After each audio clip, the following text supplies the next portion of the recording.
Alright, today I saw Don't Be Afraid of the Dark. Get her out of the house. Really, it should be called Don't Be Afraid to Sleep. Because really, this movie is so overlong and padded. Ugh. Well, it starts off promising enough. You got this girl falling down the stairs and this old guy knocking out her teeth with a chisel in order to trade for his son back. That was nice. But then it just goes way too slowly after that. Way too slowly. You have this girl, Sally, who's probably 8, but she acts like she's 19. She is being thrown out of her mother's house because her mother's just like, I don't want it, you can have it. Pretty much. She's like the biggest bitch in the movie, and you don't even have to see her face to know it.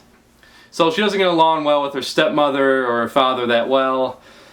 And they live in this big mansion. They're interior designers, so they make lots of money, I assume. And then she starts hearing these voices. And, of course, these are these fairies who want to eventually kidnap her and turn her into one of their own. And, yeah, the fairies are pretty cool looking. They're monstrous, they're creepy, they sound creepy and everything. So my question would be is, how the hell did they convince this girl to do anything for them? They don't even reveal themselves until later. They just talk so creepy. I don't think any child would be convinced to do anything for them. I think they'd just be shaken with fear constantly. I mean, does this sound convincing to you? What are we? Come play with us. We want to play with you, Sally. We want to be friends, Sally. I don't care how weird you are as a child. I don't think it would work. So, yeah, of course, Sally lets these things out, and like in all movies like this, there's this old guy who's related to the previous owner of the house, who kind of has a hint of what's going on. He tries to fix it, but then he ends up getting attacked by these things, and he's alone in the basement, by the way, and they're stabbing him, clawing him and everything. He gets stabbed in the neck and gets cut in the hand, and he emerges from this basement all bloody and scarred, and he's like, "Raw, I had an accident." Really? An accident? Really? You're just gonna go with that? An accident? Why? Why? Why? There's no reason why. He just says he has an accident. And don't you think when the doctors look at you and they notice that you have wounds that you could not have possibly done on your own, like, I don't know, stab wounds in your neck, in the back of your neck, and the back of your knee with a screwdriver, and such weird angles that almost like little people did it, because they did? You don't think the police are going to get involved whether or not you say it's an accident, because the medical professions are going to be like, there's no way this is an accident. Well, yeah, I can see how this happened. He tripped, fell down the stairs, and his toolbox must have fell with him, resulted in all these tools breaking and spontaneously cutting him and embedding themselves in his body. Oh. I am the greatest detective ever. There's one hilarious scene too where Sally just experienced a bunch of horrific shit. She's calling up her mother, and in the background you can hear a party going on, and this is why she's the biggest bitch in the world. You don't even have to look at her. I'm scared, Mom. I'm cold and I'm hungry and... What's that, dear? Oh, it's okay. You'll get used to it. There's nothing to be afraid of. No, don't worry. You'll be fine. You'll be fine. Hey! Save some of those Coke lines for me, buddy. I want to go home, Mommy. There's horrible things going on here and they're doing horrible things to me. What? Oh, okay. Well, whatever, honey. Okay, just deal with it. Okay, bye.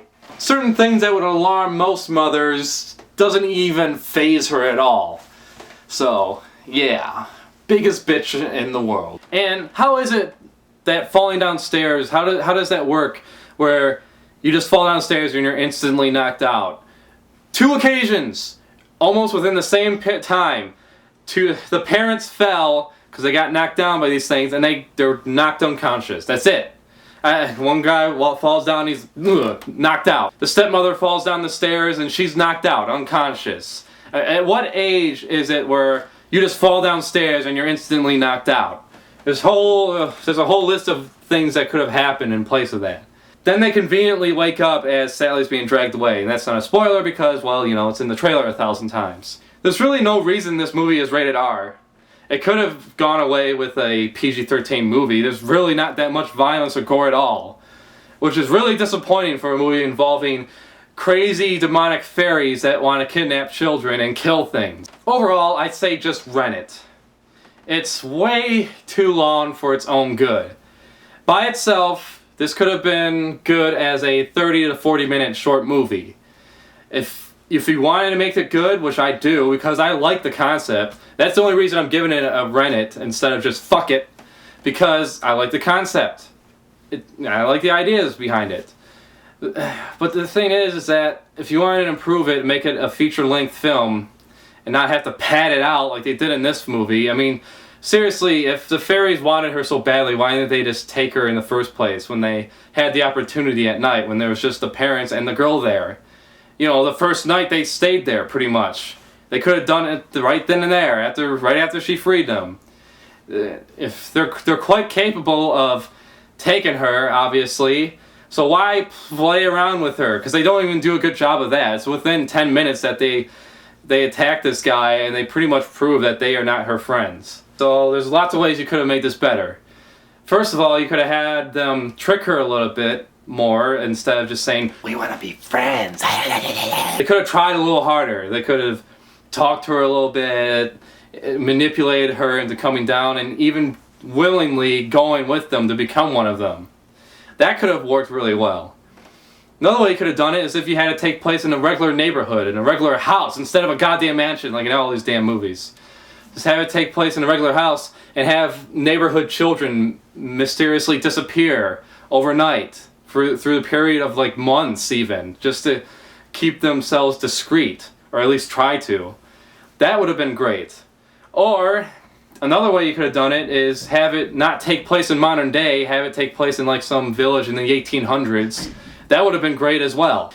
Or, and what I think is my personal favorite, my personal choice would be have the girl Sally get taken within maybe the 10 or 20 minute mark, and have the majority of the movie be about what it's like for a couple to go through losing a child, to have her just be taken away or mysteriously vanish and not know a goddamn thing where she is. Have it be about neglect, or, you know, certain themes that are realistic, that are real, that can be applied to the real world. You can't just have scary creatures do scary things. Boo! Did I scare you? Did I scare you? No? No? Well, that's kind of like how this movie plays out. So yeah, I think that's about all I have to say about that. So yeah, not worth the theater watching experience. I'd say rent it or download it. I didn't say that. Just rent it. Bye. Come watch Coming Attractions. You want to watch all my other videos.